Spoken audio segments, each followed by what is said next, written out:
5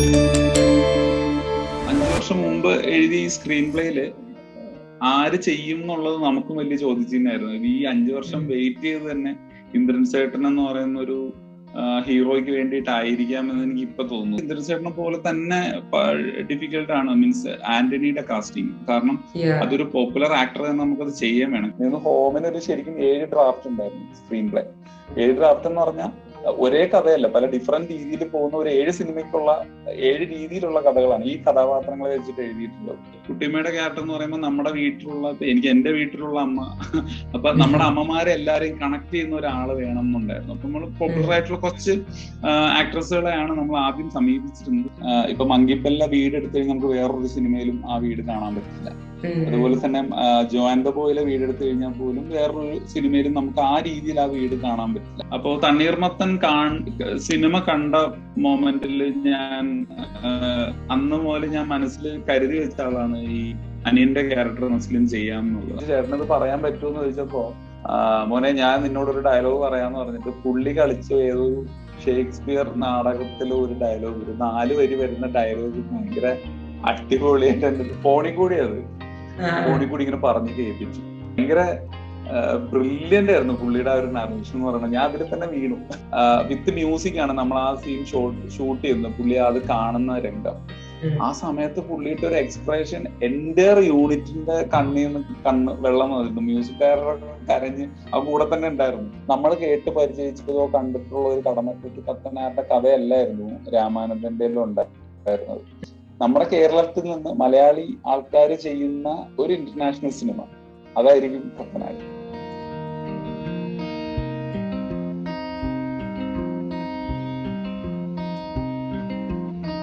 hi, Dool ടോക്കില് ഇത്തവണ നമ്മളോടൊപ്പം ഉള്ളത് സംവിധായകൻ റോജിൻ തോമസ് ആണ്. റോജിൻ തോമസിന്റെ ഹോം ഇറങ്ങിക്കഴിഞ്ഞു. ഒരുപാട് പേർക്ക് ഭയങ്കര ഫീൽ ഗുഡ് അനുഭവം നൽകിയ, ഹൃദയത്തോട് ചേർത്ത് നിർത്തുന്ന ഒരു സിനിമയാണെന്നുള്ള റിപ്പോർട്ടുകൾ മുഴുവൻ വന്നു കഴിഞ്ഞു. റോജിന്റെ മുൻ പടങ്ങളും അതേപോലെ തന്നെ നമ്മളെ ഒരുപാട് ഹൃദയത്തിൽ തൊടുന്ന സിനിമകളായിരുന്നു. സോ റോജിന്റെ ഹോം വിശേഷങ്ങളും റോജിന്റെ പുതിയ പ്രോജക്റ്റിനെ കുറിച്ചിട്ടും ഇന്ദ്രൻസിലും ഒലിവർ ട്വിസ്റ്റ് എന്നൊക്കെയുള്ള റോജിന്റെ എല്ലാ കഥാപാത്രങ്ങളെ കുറിച്ചിട്ടൊക്കെ അറിയാൻ വേണ്ടിയിട്ടാണ് നമ്മൾ കാത്തിരിക്കുന്നത്. So welcome to Dool Talk. Hi, thank you. So റോജിനോട് ആദ്യം കൺഗ്രാറ്റുലേഷൻസ് ആൻഡ് താങ്ക്സ്. ഈ ഒരു ഭയങ്കര സ്ട്രെസ്ഡ് ഔട്ട് ആയിരിക്കുന്ന കോവിഡും എല്ലാം കൊണ്ടും ഒരു ടൈമില് ഇത്രയും ലൈക്ക് മനസ്സിൽ ഭയങ്കര ഒരു സുഖം തരുന്ന ഒരു സിനിമ ചെയ്തതില്. ഇപ്പൊ നമ്മള് സിനിമ കാണുന്ന സമയത്ത് നമുക്ക് പെട്ടെന്ന് തോന്നുന്നത് ഇത് റോജിന്റെ തന്നെ കഥയാണോ, റോജിന്റെ വീട്ടിൽ തന്നെ നടക്കുന്ന കോൺവെർസേഷൻസ് തന്നെയാണോ സിനിമയിലേക്ക് കൺവേർട്ട് ചെയ്തിട്ടുള്ളത് എന്നാണ്. ഞാനങ്ങനെ കുറച്ച് FB പോസ്റ്റുകളും കണ്ടിരുന്നു. സോ ഇത് റോജിന്റെ സ്വന്തം കഥയാണോ? അല്ല, അങ്ങനെ ചോദിച്ചു കഴിഞ്ഞാല് എഴുതുമ്പോ എന്റെ സ്വന്തം കഥയായിരുന്നു. ഐ മീൻ എന്താ പറയാ, മീൻസ് ട്രൂ സ്റ്റോറി എന്നൊന്നും അല്ല ഉദ്ദേശിച്ചത്. ഇപ്പൊ എനിക്ക് ഇതിനു മുമ്പത്തെ സിനിമകളാണെങ്കിൽ എഴുതുമ്പോ നമ്മൾ എവിടെയെങ്കിലും ഒക്കെ കടന്നു പോയിട്ടുള്ള ലൈഫ് എക്സ്പീരിയൻസ് ഞാൻ എടുക്കാൻ നോക്കാറുണ്ട് സ്ക്രീൻ പ്ലേ ചെയ്യുന്ന സമയത്ത്. കാരണം അത് എഴുത്തിന്റെ സമയത്ത് അത് ഒരുപാട് ഹെൽപ്പ് ചെയ്യാറുണ്ട്, അങ്ങനത്തെ റെഫറൻസുകൾ. അപ്പൊ ഈ ഹോമിന്റെ ഒരു പ്ലോട്ട് എനിക്ക് കിട്ടുന്നതും ആ സിനിമയുടെ ഒരു ഫീൽ എനിക്ക് കിട്ടുന്നതും ഡെഫിനറ്റ്ലി എന്റെ ഹോമിൽ നിന്ന് തന്നെയാണ്. സോ അതിന്റെ ഒരു ഇൻഫ്ലുവൻസ് ഭയങ്കരമായിട്ട് ഉണ്ടായിരുന്നു. അതായത് ഒരു ടെക്നോളജിക്കലി ചലഞ്ച്ഡ് ആയിട്ടുള്ള ഒരു 60+ ആയിട്ടുള്ള ഒരു ഫാദറിന്റെ ക്യാരക്ടർ. അപ്പം എന്റെ ഫാദറും അതുപോലത്തെ ഒരാളായിരുന്നു. അപ്പം അതിന്റെ ഒരു ഫസ്റ്റ് ബിഗിനിങ് സ്റ്റേജ് അങ്ങനെ തുടങ്ങുന്നത് തന്നെയാണ്. പക്ഷെ എനിക്ക് തോന്നുന്നു ഇപ്പം ഞാനിത് സ്ക്രിപ്റ്റ് എഴുതി കഴിഞ്ഞ സമയത്തും എനിക്കൊരു ഭയങ്കര ഡൗട്ട് ഉണ്ടായിരുന്നത് നമ്മുടെ വീട്ടിൽ നടക്കുന്ന, അതായത് അതിന്റെ ഒരു സിറ്റുവേഷൻസും കാര്യങ്ങളൊക്കെ.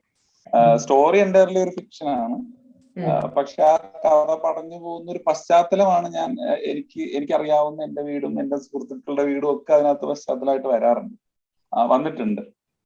അപ്പൊ പക്ഷെ ഇപ്പൊ പടം ഇറങ്ങിക്കഴിഞ്ഞിട്ട് എല്ലാരും പറയുന്നുണ്ട് ഇത് അവരുടെ വീടുമായിട്ട് റിലേറ്റ് ചെയ്യുന്നുണ്ട്. അപ്പൊ ഇത് എല്ലാ വീട്ടിലും നടക്കുന്ന ഒരു കാര്യമാണെന്ന് അറിയുമ്പോൾ ഒരു സന്തോഷമുണ്ട്. അപ്പൊ അതിന്റെ ഒരു പ്രധാന കാരണം എന്റെ വീട്ടിൽ നിന്നും എന്റെ ചുറ്റുപാടുകളിൽ നിന്നും ഒക്കെ ഞാൻ അത് ഇൻസ്പയർ ചെയ്തിട്ടുണ്ട് എന്നുള്ളത് തന്നെയാണ്. അതായത് ഒരിക്കലും ഒരു ഇപ്പൊ ഡയലോഗ്സിന്റെ കാര്യത്തിലാണെങ്കിൽ ഒരു ഭയങ്കര ഫാബ്രിക്കേറ്റഡ് ആയിട്ടുള്ള ഒരു ഡയലോഗ് ക്രിയേറ്റ് ചെയ്യാനൊന്നും ശ്രമിച്ചിട്ടില്ല. ഇപ്പം അങ്ങനെ ഒരു സിറ്റുവേഷൻ വന്നാൽ ഇപ്പൊ എല്ലാ ക്യാരക്ടറൈസേഷനും എനിക്കൊരു റെഫറൻസ് ഉണ്ടായിരുന്നു.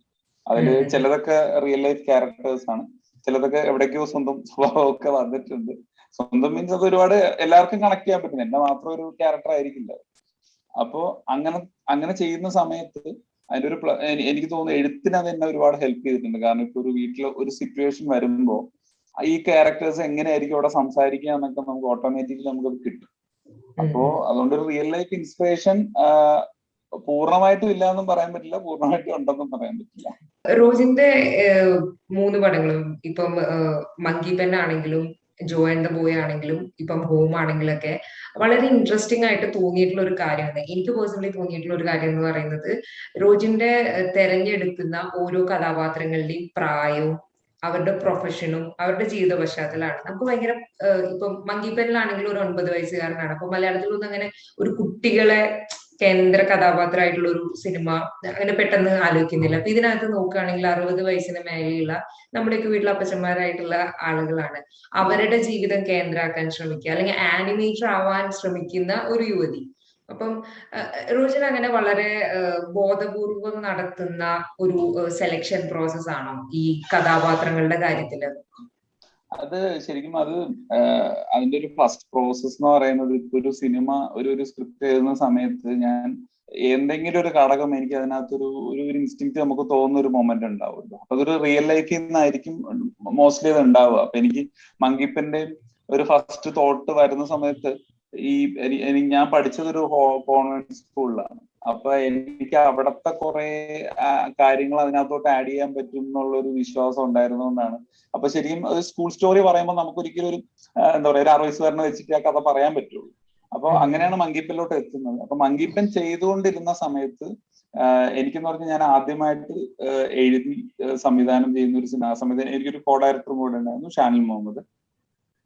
അപ്പൊ ആദ്യമായിട്ട് അത് ചെയ്യുന്ന അത് നമ്മൾ എഴുതിയ ഒരു കഥ ഒരു കഥാപാത്രത്തിലോട്ട് പോകുന്ന ഒരു ട്രാൻസ്ഫോർമേഷൻ എനിക്ക് ഭയങ്കരമായിട്ട് ഇഷ്ടപ്പെട്ടു.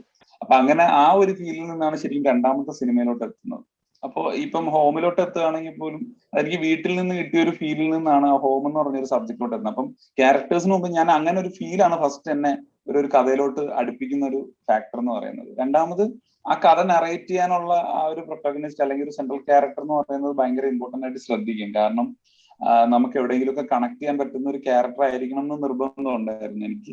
പക്ഷെ അത് രണ്ടാമത്തെ സിനിമ ചെയ്യുമ്പോൾ ഇപ്പം മഞ്ചേച്ചി വെച്ചിട്ടുള്ള ജോ ആൻഡ് ദ ബോയ് ചെയ്യുമ്പോൾ ഒരു ആനിമേറ്ററിന്റെ ലൈഫ് എല്ലാവർക്കും ഒരുപാട് കണക്ട് ചെയ്യാൻ പറ്റുന്ന ഒരു ലൈഫ് ആയിരുന്നില്ല.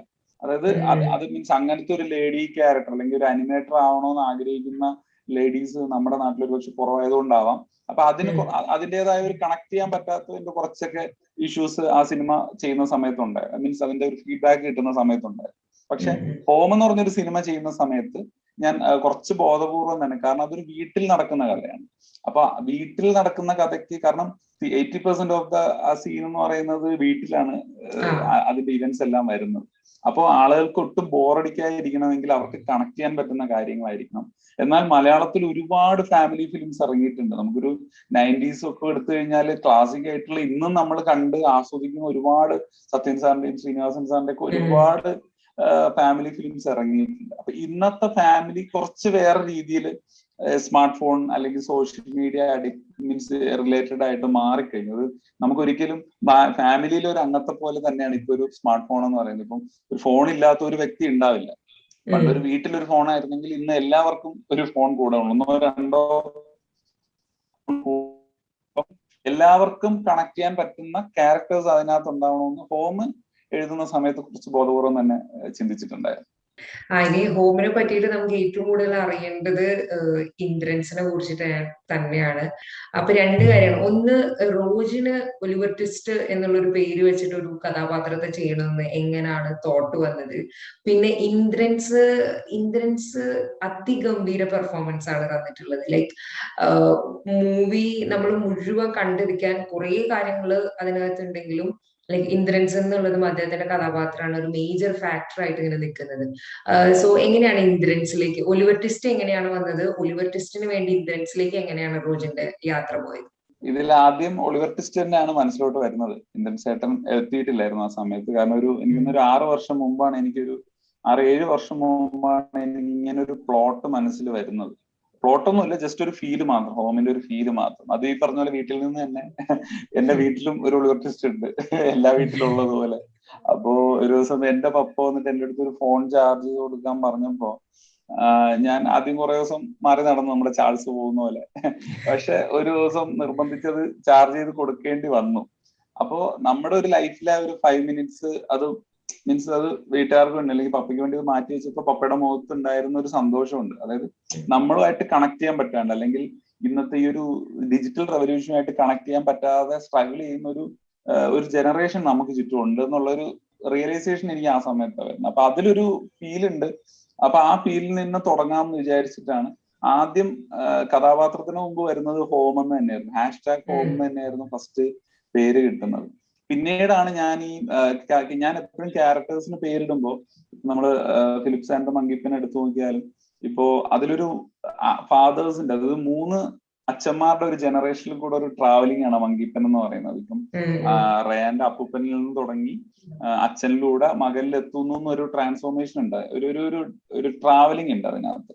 അപ്പൊ അങ്ങനത്തെ ഒരു ഇന്നർ ഒരു കണക്ഷൻ ഞാൻ എവിടെയെങ്കിലും ഒക്കെ ഇടാൻ ശ്രമിക്കും. കാരണം അങ്ങനത്തെ ഒരു കണക്ഷൻ എന്റെ ഉള്ളിൽ കിടക്കുന്ന സമയത്ത്, എഴുതി വരുന്ന സമയത്ത് ചിലപ്പോൾ എന്തെങ്കിലുമൊക്കെ ഒരു ഡയലോഗ്സോ കാര്യങ്ങളൊക്കെ അത് കണക്ട് ആവാറുണ്ട്. അപ്പം ഒളിവർ ട്വിസ്റ്റ് എന്ന പേര് ഇടാൻ കാരണം അദ്ദേഹത്തിന്റെ അച്ഛനുമായിട്ടുള്ള റിലേഷൻ. ഇപ്പൊ നമ്മള് ഹോം കാണുമ്പോൾ നമുക്കറിയാം ഏറ്റവും കൂടുതൽ ഇന്ദ്രൻസേട്ടന്റെ ഒളിവർ ട്വിസ്റ്റും മകൻ ആന്റണി ഒളിവർ ട്വിസ്റ്റും തമ്മിലുള്ള ബന്ധമാണ് സിനിമയിൽ ഉടനീളം മെയിൻ പ്ലോട്ടായിട്ട് നിൽക്കുന്നത്. പക്ഷെ അദ്ദേഹത്തിന്റെ അച്ഛൻ, അതായത് ആ ഒളിവർ ട്വിസ്റ്റ് അങ്ങനെ ആവാൻ വേണ്ടിയിട്ട് അദ്ദേഹത്തിന്റെ അച്ഛൻ ഒരു വലിയ ഇൻഫ്ലുവൻസ് ഫാക്ടറാണ്.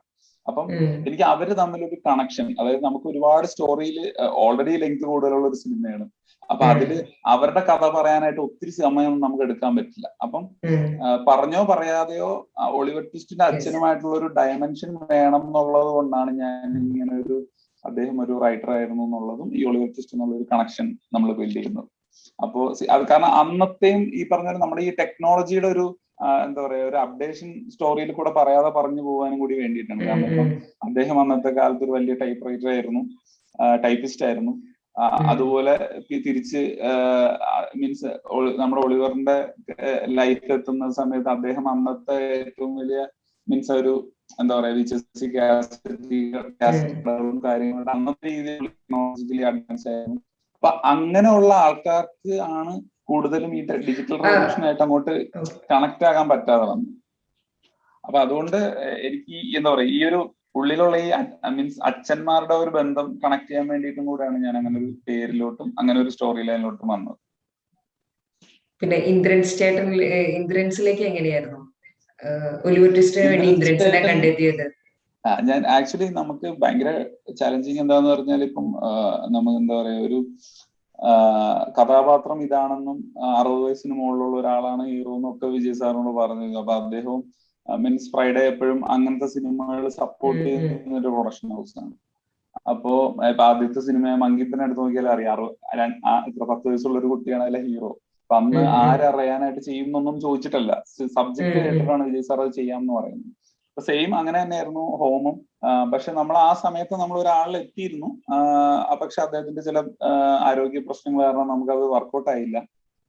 അപ്പം 5 വർഷം മുമ്പ് എഴുതി ഈ സ്ക്രീൻ പ്ലേയില് ആര് ചെയ്യും എന്നുള്ളത് നമുക്കും വലിയ ചോദിച്ചിരുന്നായിരുന്നു. ഈ 5 വർഷം വെയിറ്റ് ചെയ്ത് തന്നെ ഇന്ദ്രൻസേട്ടൻ എന്ന് പറയുന്ന ഒരു ഹീറോയ്ക്ക് വേണ്ടിയിട്ടായിരിക്കാം എന്ന് എനിക്ക് ഇപ്പൊ തോന്നുന്നു. കാരണം ഈ 5 വർഷത്തിനിടയിലാണ് അദ്ദേഹത്തെ 40 വർഷമായിട്ട് നമ്മുടെ ഇൻഡസ്ട്രിയിലുള്ള ഒരു മികച്ച നടനാണ് അദ്ദേഹം. പക്ഷെ ഈ ഒരു കഴിഞ്ഞ 5 വർഷ കാലയളവിലാണ് അദ്ദേഹത്തിന് ഒരു വളരെ വേറെ ഡയമെൻഷൻസ് ഉള്ള ഒരു ആക്ടർ ആണെന്നുള്ള രീതിയിലുള്ള ഒരു റിയലൈസേഷനിൽ ഞാൻ ഉൾപ്പെടെ ഉള്ള ഒരു മലയാളികൾ എത്തുന്നത്. അപ്പോ അങ്ങനെയാണ് നമുക്ക് ഇന്ദ്രൻസേട്ടനിലോട്ട് എത്താം. എന്നാൽ അതേ സമയത്ത് ഇന്ദ്രൻസേട്ടനെ പോലെ തന്നെ ഡിഫിക്കൽട്ട് ആണ് മീൻസ് ആന്റണിയുടെ കാസ്റ്റിംഗ്. കാരണം അതൊരു പോപ്പുലർ ആക്ടർ തന്നെ നമുക്കത് ചെയ്യാൻ വേണം. കാരണം അതൊരു സെലിബ്രിറ്റിയുടെ ഫാമിലി ലൈഫാണ് കാണിക്കുന്നത്. അപ്പൊ നമുക്കൊരു ന്യൂ കമ്മറിനെ വെച്ചോ അല്ലെങ്കിൽ അങ്ങനത്തെ ഒരു ഹീറോയെ വെച്ച് ചെയ്യാൻ പറ്റില്ല. വളരെ പോപ്പുലാരിറ്റി ഉള്ള യങ്ങർ ആയിട്ടുള്ള ഒരു ആർട്ടിസ്റ്റിനെ വെച്ച് നമുക്ക് അത് ചെയ്യാൻ പറ്റും. അപ്പൊ എനിക്ക് അങ്ങനെ ചിന്തിച്ച് നോക്കുമ്പോൾ ഇവരുടെ ഒരു കോംബോ മീൻസ് ബാസി കഴിഞ്ഞും ആപ്റ്റ് ആയിട്ടുള്ള ഒരു ക്യാരക്ടർ നമുക്ക് മലയാളത്തിൽ ഇപ്പൊ മീൻസ് ആന്റണിക്ക് വേണ്ടിയിട്ട് ചിന്തിക്കാൻ പറ്റുമെന്ന് എനിക്ക് തോന്നുന്നില്ല. കാരണം ഇന്ദ്രൻസേട്ടനും ശ്രീനാഥ് ബാസിയും ഇവൻ നസ്ലിനും മഞ്ജു പിള്ള, ഇത് എനിക്ക് തോന്നുന്നു ആൾക്കാരും കാണാൻ ആഗ്രഹിക്കുന്ന ഒരു ഡ്രീം കോംബോയാണ്. അപ്പൊ അത് ഈ പറയുന്ന ഒരു കോവിഡ് കാലത്ത് ഒരു ഫസ്റ്റ് ലോക്ക്ഡൌണിലെ സമയത്ത് എല്ലാവരും നമുക്ക് ഒരു രീതിയിലും ജോലിയൊന്നും ചെയ്യാൻ പറ്റാതെ വീട്ടിലിരിക്കുന്ന സാഹചര്യത്തിലാണ് അങ്ങനത്തെ ഒരു കാസ്റ്റിങ്ങിലോട്ട് എത്തുന്നതും. എല്ലാവരെയും സമീപിച്ചപ്പോൾ അവർക്ക് സ്ക്രിപ്റ്റ് ഇഷ്ടപ്പെട്ടു, പിന്നെ സമയം ഉണ്ടായിരുന്നു. അപ്പോ അങ്ങനെയാണ് ആ ഒരു പ്രോസസ്സിലോട്ട് ലാസ്റ്റ് എത്തിയത്. ഈ ഒരു പടം കാണുന്ന സമയത്തും നമുക്ക് ഒരുപാട് ഫ്രഷ്നെസ് എന്നൊരു മൂവിയില് അങ്ങനെ തോന്നിയൊരു കാരണമായിരുന്നു. കാരണം നമ്മള് ഈ 4 പേരെ നമ്മള് അധികം കണ്ടിട്ടില്ല. ഇപ്പം ഇന്ദ്രൻ ചേട്ടന്റെ പേരായിട്ട് മഞ്ജു പിള്ള എത്തുന്നതായാലും, അവരുടെ മകനായിട്ട് ശ്രീനാഥ് ബാസി വരുന്നതായാലും, നസ്ലൻ ഇപ്പം തണ്ണീർമത്തനും കുരുതിയൊക്കെ കഴിഞ്ഞിട്ട് നസ്ലനും ഭയങ്കര കുരുതിയൊക്കെ ശേഷം നസ്ലൻ അങ്ങനെ കാണുന്നതായാലും, സോ ലൈക്ക് ഈ ഒരു കോംബോ സിനിമയിൽ എത്തുന്ന സമയത്ത് നല്ല കെമിസ്ട്രി വർക്ക്ഔട്ട് ചെയ്തിട്ടുള്ള ഒരു കോംബോ ആയിട്ട് തോന്നി. പക്ഷെ നമ്മൾ മുൻപേ ആലോചിക്കാത്ത ഒരു കോംബോ ആയിരുന്നു.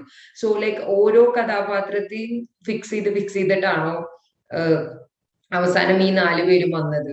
അല്ല, ഇത് ആദ്യമേ ഇവരെ ഫിക്സ് ചെയ്തിട്ടില്ല. ഇതിനകത്ത് ആദ്യം നമ്മൾ ഫിക്സ് ചെയ്യുന്ന ക്യാരക്ടർ എന്ന് പറയുന്നത് ഇന്ദ്രൻ ചേട്ടനാണ്, പിന്നീട് ശ്രീനാഥ്. അപ്പോ തണ്ണീർമത്തൻ സിനിമ കണ്ട മൊമെന്റിൽ ഞാൻ അന്ന് മുതൽ ഞാൻ മനസ്സിൽ കരുതി വെച്ച ആളാണ് ഈ അനിയന്റെ ക്യാരക്ടർ നസ്ലിൻ ചെയ്യാമെന്നുള്ളത്. അപ്പം എനിക്ക് തോന്നുന്നില്ല അന്ന് ഒരു പക്ഷെ അവൻ അത്രയും പ്രായം, നമ്മുടെ ക്യാരക്ടർ ഡിമാൻഡ് ചെയ്യുന്ന ഒരു പ്രായവും അവൻ എത്തിയിട്ടുണ്ടായിരുന്നില്ല തണ്ണീർമത്തൻ ഇറങ്ങുന്ന സമയത്ത്.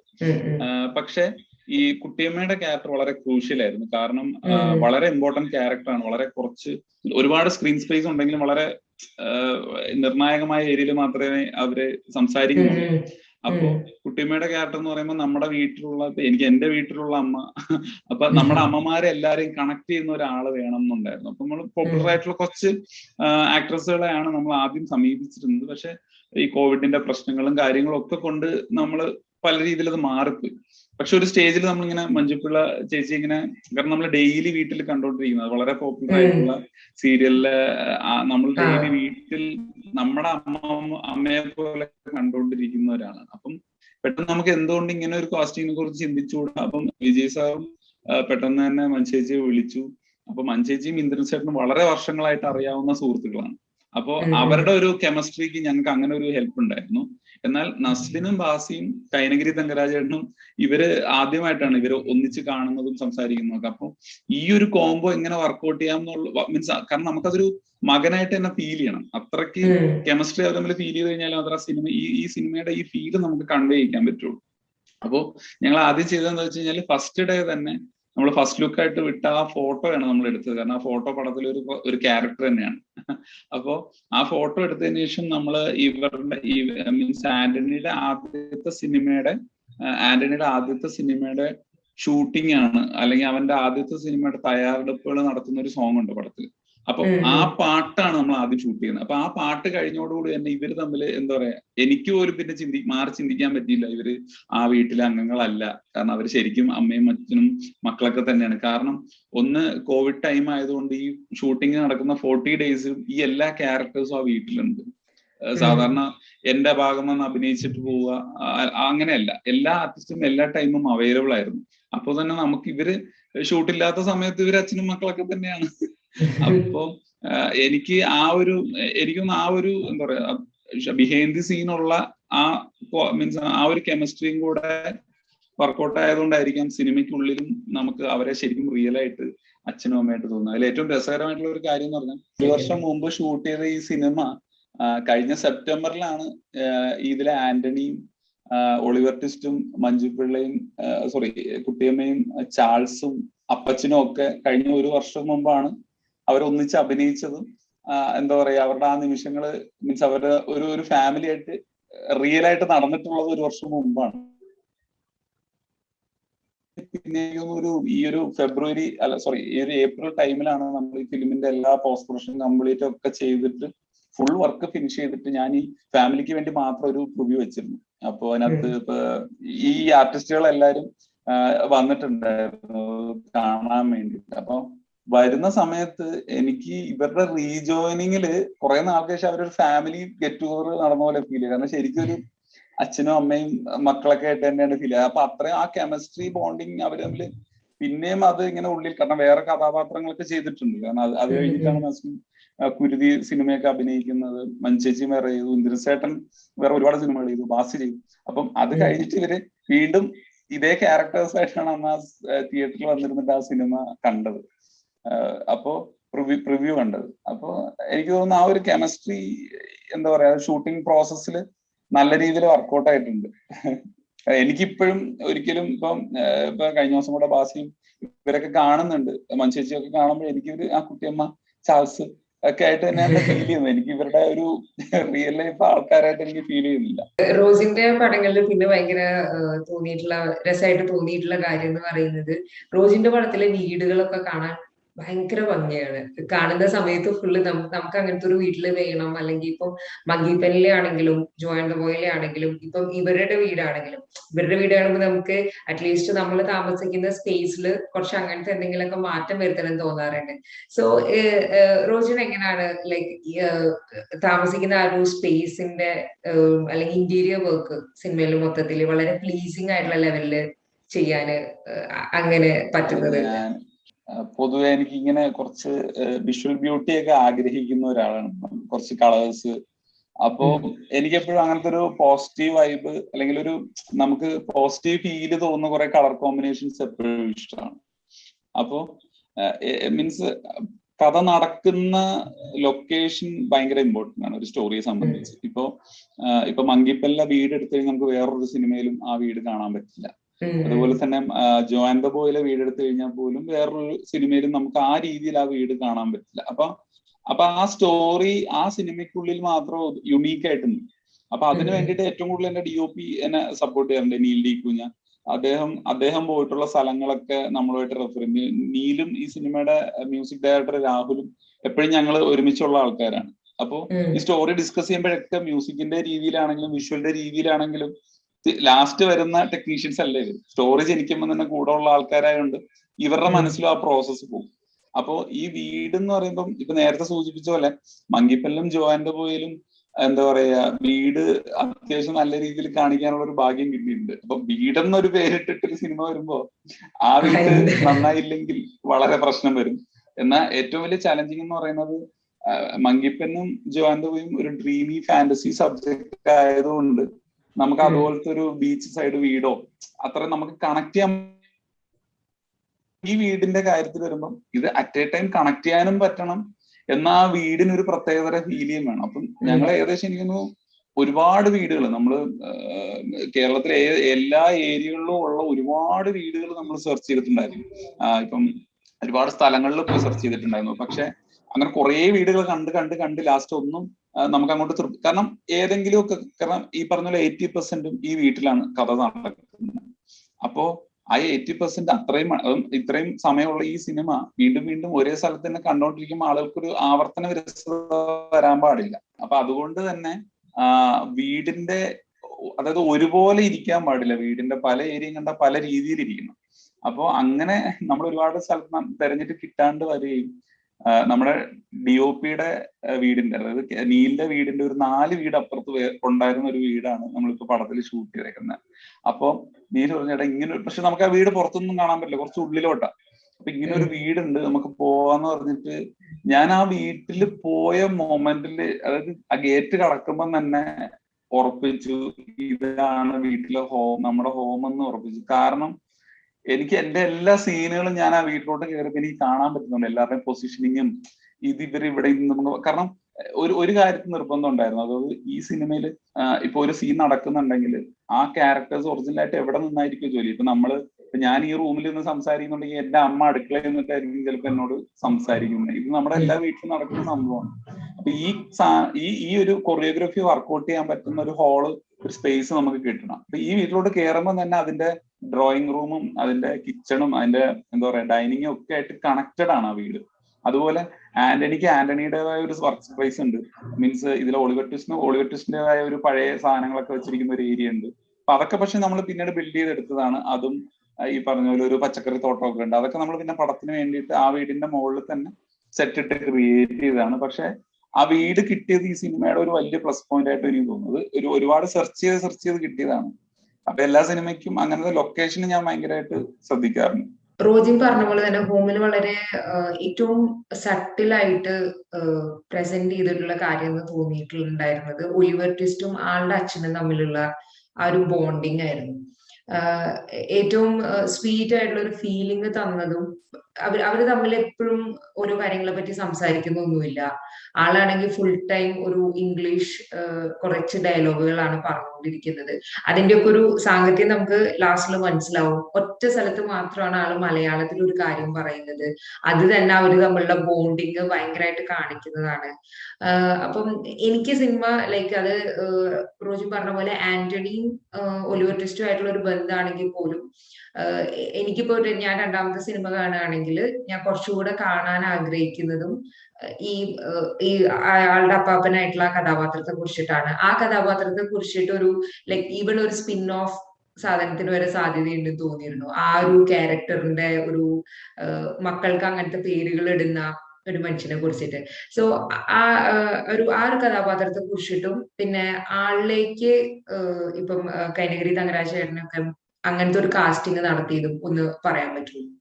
അല്ല, അദ്ദേഹം രസമായിരുന്നു. അതായത് ഞാന് അങ്ങനത്തെ ഒരു മീൻസ് ഫൈനൽ സ്ക്രിപ്റ്റ് ഞാൻ പറഞ്ഞ ഈ 7 വർഷമായിട്ട് സ്ക്രിപ്റ്റ് 7 വർഷം മുമ്പ് എഴുതുമെന്ന് പറഞ്ഞാലും ഈ ടെക്നോളജി അപ്ഡേറ്റ് ആവുന്നതിനനുസരിച്ച് ഈ സ്ക്രിപ്റ്റും അപ്ഡേറ്റ് ചെയ്തുകൊണ്ടിരിക്കേണ്ടി വന്നിരുന്നു. കാരണം 7 വർഷം മുമ്പ് നമ്മുടെ സോഷ്യൽ മീഡിയ ഒന്നും ഇത്ര അഡ്വാൻസ്ഡ് ആയില്ല. അപ്പൊ അത് അഡ്വാൻസ് ആയി പുതിയ ഓരോ ടൂൾസ് അതിനകത്ത് വരുമ്പോൾ നമ്മൾ സ്ക്രിപ്റ്റ് അപ്ഡേറ്റ് ചെയ്യുന്നു. അപ്പം ഇതിൽ സ്ക്രിപ്റ്റ് അപ്ഡേറ്റ് ചെയ്യുമ്പോൾ അതിന്റെ സ്ട്രക്ചർ തന്നെ മാറുന്ന കുറെ പ്രോസസ് ഉണ്ട്. അപ്പം ഹോമിനൊരു ശരിക്കും 7 ഡ്രാഫ്റ്റ് ഉണ്ടായിരുന്നു സ്ക്രീൻ പ്ലേ. 7 ഡ്രാഫ്റ്റ് എന്ന് പറഞ്ഞാൽ ഒരേ കഥയല്ല, പല ഡിഫറെന്റ് രീതിയിൽ പോകുന്ന ഒരു 7 സിനിമയ്ക്കുള്ള 7 രീതിയിലുള്ള കഥകളാണ് ഈ കഥാപാത്രങ്ങളെ വെച്ചിട്ട് എഴുതിയിട്ടുള്ളത്. അപ്പോ അതിന്റെ ഏറ്റവും ഫൈനൽ ഡ്രാഫ്റ്റ് നമ്മൾ ഈ ഷൂട്ടിന്റെ ഔട്ട് കടക്കുന്നതിന് മുമ്പ് 1 മാസം മുമ്പ് ഞാനൊരു 20-22 ദിവസം കൊണ്ട് ഫൈനൽ ഡ്രാഫ്റ്റ് എന്റെ കംപ്ലീറ്റ് ചെയ്തിട്ടുണ്ടായിരുന്നു. അപ്പൊ ആ സ്റ്റേജിലാണ് ഞാൻ കുറച്ചും കൂടെ ഡീറ്റെയിൽ ആയിട്ട് ഇദ്ദേഹം ഇങ്ങനെ ഇംഗ്ലീഷ് മാത്രം സംസാരിക്കും. കാരണം എനിക്ക് ഈ പറഞ്ഞതുപോലെ ഇവരുടെ ബോണ്ടിങ് കാണിക്കാനായിട്ട് ഒരുപാട് സ്ക്രീൻ സ്പേസ് ഇല്ല പടത്തില്. അപ്പൊ കാരണം അങ്ങനെ കാണിച്ച് അത്രയും ഡീറ്റെയിൽ പോകാനുള്ള സമയമില്ല. അപ്പൊ നമുക്ക് ആ ഡെപ്ത് കാണിക്കുകയും വേണം. അപ്പൊ അതിനുള്ള വഴികൾ ആലോചിച്ചപ്പോഴാണ് ഈ ഇദ്ദേഹം റൈറ്റർ ആയിരുന്നൊന്നും ഇങ്ങനത്തെ പേരിട്ട കഥകളൊക്കെ ഉണ്ടായിരുന്നെങ്കിലും ഇദ്ദേഹം ഒളിവർ ട്വിസ്റ്റിലെ ഇംഗ്ലീഷ് ഡയലോഗ്സ് പറയുന്നത് എന്ന് പറയുന്ന ഒരു രീതിയിൽ അത് ക്രിയേറ്റ് ചെയ്തത് ഈ ഫൈനൽ ഡ്രാഫ്റ്റിലാണ്. അപ്പോ അത് ക്രിയേറ്റ് ചെയ്ത് കഴിഞ്ഞപ്പോ എനിക്ക് ഭയങ്കര ഒരു പ്രശ്നം എന്ന് വെച്ചാൽ നമുക്കൊരു 80+ ആളാണ് അത് അഭിനയിക്കേണ്ടത്. അപ്പൊ അദ്ദേഹം ഈ ഡയലോഗ് പറയുകയും വേണം. ഈ ഒളിവറിന്റെ നോവലിലെ ഡയലോഗ് എന്ന് പറഞ്ഞാൽ ഭയങ്കര കടികട്ടി ഡയലോഗുകളാണ് പലതും. അപ്പം ഇത് എങ്ങനെ നമുക്കിത് പറയിക്കാൻ പറ്റുന്ന ഒരാള് വേണമെന്ന് പറഞ്ഞിട്ട് ഞാനിങ്ങനെ വിജയ് സാറാണ് പറഞ്ഞത്, ഈ മയോവിലെ കൈനഗിരി തങ്കരാജേട്ടൻ ഈ ആക്ടറാണ്. അദ്ദേഹം വളരെ വർഷങ്ങളായിട്ട് നാടക മേഖലയിൽ ഒരുപാട് കഴിവ് തെളിയിച്ച ആളാണ് അദ്ദേഹം. അപ്പൊ അദ്ദേഹത്തെ ഞാൻ വിളിച്ചിട്ട് കഥാപാത്രം എക്സ്പ്ലെയിൻ ചെയ്ത് കൊടുക്കുകയൊക്കെ പറഞ്ഞിട്ട് ഞാൻ പറഞ്ഞു, ചേട്ടാ ഒരു പ്രശ്നം വെച്ചാൽ ഇതിനകത്ത് ചേട്ടന്റെ ഡയലോഗ് മൊത്തം ഇംഗ്ലീഷാണ്. അപ്പോ ചിലപ്പോ പ്രായമായിട്ടുള്ളവർക്ക് അത് അതിന്റെ ചില ഓർമ്മക്കുറവ് കൊണ്ടോ ഒക്കെ ഒന്നും ചിലപ്പോ അത് പറയാൻ പറ്റിയെന്ന് വരില്ല. ഞാൻ ചോദിച്ചു ചേട്ടനത് പറയാൻ പറ്റുമെന്ന് ചോദിച്ചപ്പോ മോനെ ഞാൻ നിന്നോടൊരു ഡയലോഗ് പറയാന്ന് പറഞ്ഞിട്ട് പുള്ളി കളിച്ചു ഏതൊരു ഷേക്സ്പിയർ നാടകത്തിലെ ഒരു ഡയലോഗ്, ഒരു 4 വരി വരുന്ന ഡയലോഗ് ഭയങ്കര അടിപൊളിയായിട്ട് എന്റെ ഫോണിൽ കൂടി ഇങ്ങനെ പറഞ്ഞ് കേൾപ്പിച്ചിട്ട് പുള്ളി പറഞ്ഞു എന്താ പറയാ, അത് ഭയങ്കര ബ്രില്യന്റ് ആയിരുന്നു പുള്ളിയുടെ ആ ഒരു നറേഷൻ എന്ന് പറയുന്നത്. ഞാൻ അതിൽ തന്നെ വീണു. അങ്ങനെയാണ് പുള്ളിയെ നമ്മൾ അഭിനയിക്കുക. അപ്പൊ കോവിഡിന്റെ സമയമാണ്, ഒരുപാട് പെർമിഷനൊക്കെ എടുത്തിട്ടാണ് അദ്ദേഹത്തിനെ അഭിനയിപ്പിക്കാൻ കൊണ്ടുവന്നത്. ഒരുപാട് പുള്ളിക്ക് വേണ്ടി ഒരു കുട്ടിയെ നമ്മൾ കെയർ ചെയ്യുന്ന പോലത്തെ ഒരു കെയറിങ് പുള്ളിക്ക് കൊടുത്തിട്ടുണ്ടായിരുന്നു. കാരണം 50 പേരിൽ താഴെ ഒരു ക്രൂ ഉള്ളെങ്കിലും അദ്ദേഹം പ്രായമുള്ള ഒരാളായതുകൊണ്ട് അതിൻ്റെതായ കെയറിങ്, അതായത് നമ്മൾ ഈ പടത്തിൽ അപ്പച്ചനെ എങ്ങനെ കെയർ ചെയ്യുന്നോ അതുപോലെ തന്നെയാണ് ഷൂട്ടിംഗ് സെറ്റിലും നമ്മൾ അദ്ദേഹത്തെ കെയർ ചെയ്ത് പൊക്കൊണ്ടിരുന്നത്. അപ്പൊ അദ്ദേഹം വളരെ കുറച്ച് മാൻഡസങ്ങളെ പുള്ളി പടത്തിൽ അഭിനയിക്കുന്നുള്ളൂ. ഇപ്പൊ ഈ പറഞ്ഞ പോലെ ഇൻഡസ്ട്രിയോട് ഒരു ഡയലോഗ് മാത്രമേ മലയാളത്തിൽ ചോദിക്കുന്നുള്ളൂ. ഞാൻ പറയുന്നില്ല, സിനിമ കാണുന്നവർക്ക് ആവണ്ട. അതെ. അപ്പൊ പക്ഷെ അദ്ദേഹം ചില ഏരിയ ഉണ്ട്, ഇപ്പൊ ഞാന് ചില കാര്യങ്ങള് ചിലത് പറഞ്ഞാൽ അത് സ്പോയിലർ. ഇപ്പൊ അദ്ദേഹം ആ ടൈപ്പ് റൈറ്റർ കിട്ടുന്ന സീൻ, അപ്പം ഞാന് അദ്ദേഹത്തോട് ഒരുപാടൊന്നും എക്സ്പ്ലെയിൻ ചെയ്തില്ല. ഞാൻ പറഞ്ഞു അപ്പച്ചാ ഇതാണ് സംഭവം, അദ്ദേഹത്തിന് കഥ അറിയാം. അപ്പോ അപ്പച്ചന് ഒരുപക്ഷെ അപ്പച്ചന്റെ ഭാര്യയെക്കാളും ബന്ധമുണ്ടായിരുന്ന ഒരു വസ്തുവാണ് ഇതെന്ന് പറഞ്ഞു ഈ ടൈപ്പ് റൈറ്റർ. അപ്പൊ തന്നെ പുള്ളിക്ക് കാര്യം പിടിയിട്ടിട്ട് പുള്ളി വിത്ത് മ്യൂസിക് ആണ് നമ്മൾ ആ സീൻ ഷൂട്ട് ചെയ്യുന്നത്. പുള്ളി അത് കാണുന്ന രംഗം ആ സമയത്ത് പുള്ളിയുടെ ഒരു എക്സ്പ്രഷൻ എൻ്റെ യൂണിറ്റിന്റെ കണ്ണ് വെള്ളം വന്നിട്ടുണ്ട്. മ്യൂസിക് ഡയറക്ടർ കരഞ്ഞ് ആ കൂടെ തന്നെ ഉണ്ടായിരുന്നു. ആ മ്യൂസിക് ഇട്ട് ആ സീൻ നമ്മൾ ലൈവായിട്ട് അങ്ങനെ കണ്ടോണ്ട് തന്നെയാണ് ഷൂട്ട് ചെയ്തത്.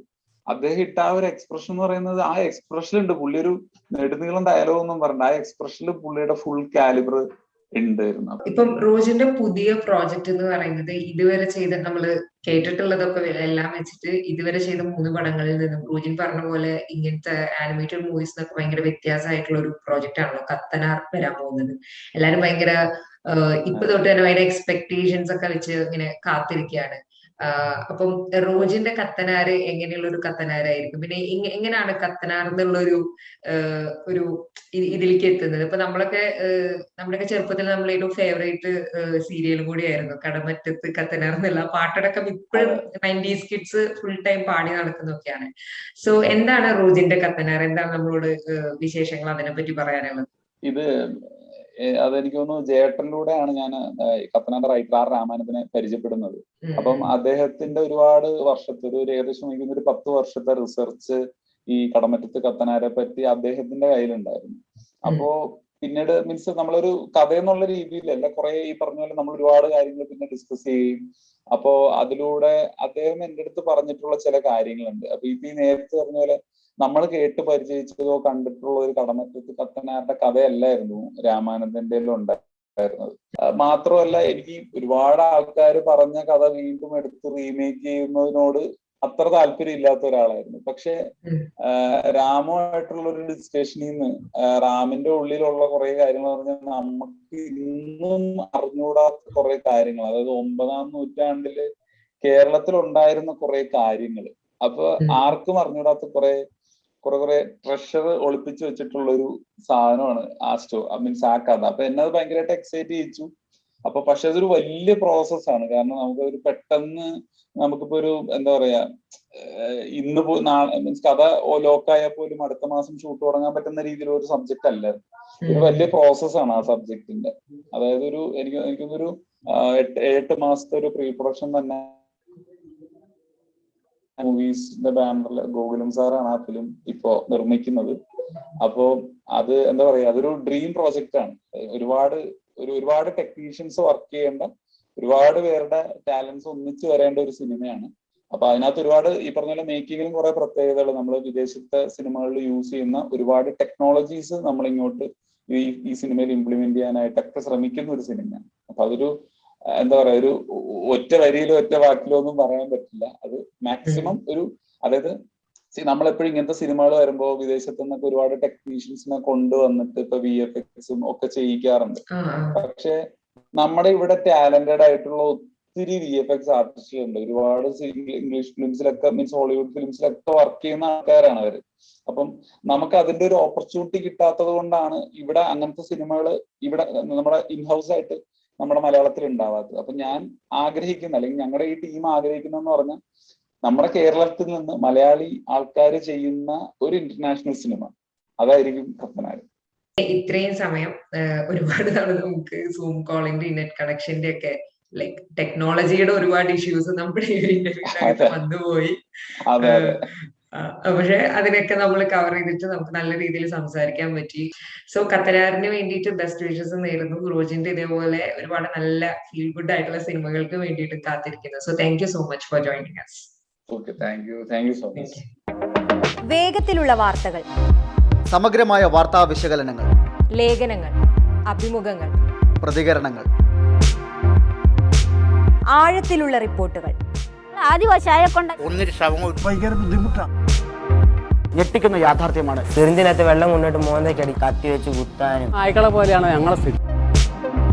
ഒരിറ്റു കുടിവെള്ളത്തിനായി പുതിയ ഏടായി മാറും അവർ അംബേദ്കറിന്റെ പാതയിൽ. പിന്നെ നാം പാടണം. വീണ്ടും ഒരു ജാതി കൊലപാതകം അനുഭവിക്കുന്നവർക്ക് നീതിയിലധിഷ്ഠിതമായ നിലപാടുകൾ, വസ്തുതകളിലൂന്നിയ വിശദീകരണങ്ങൾ, വൈവിധ്യമാർന്ന പ്രോഗ്രാമുകൾ. ജനാധിപത്യത്തിന് വേണ്ടിയുള്ള മാധ്യമ ഇടപെടലുകൾക്കായി നിങ്ങളുടെ പിന്തുണ ഞങ്ങൾക്ക് ആവശ്യമുണ്ട്. ഡൂൾ ന്യൂസ് വെബ്സൈറ്റിലുള്ള 5 വ്യത്യസ്ത സ്കീമുകൾ വഴി നിങ്ങൾക്ക് ഞങ്ങളെ സാമ്പത്തികമായി പിന്തുണയ്ക്കാം. മഹാമാരിയുടെയും രാഷ്ട്രീയ പ്രതിസന്ധികളുടെയും കാലത്ത് നേരിനൊപ്പം നിൽക്കാൻ നിങ്ങൾ കൂടെ ഉണ്ടാകുമല്ലോ.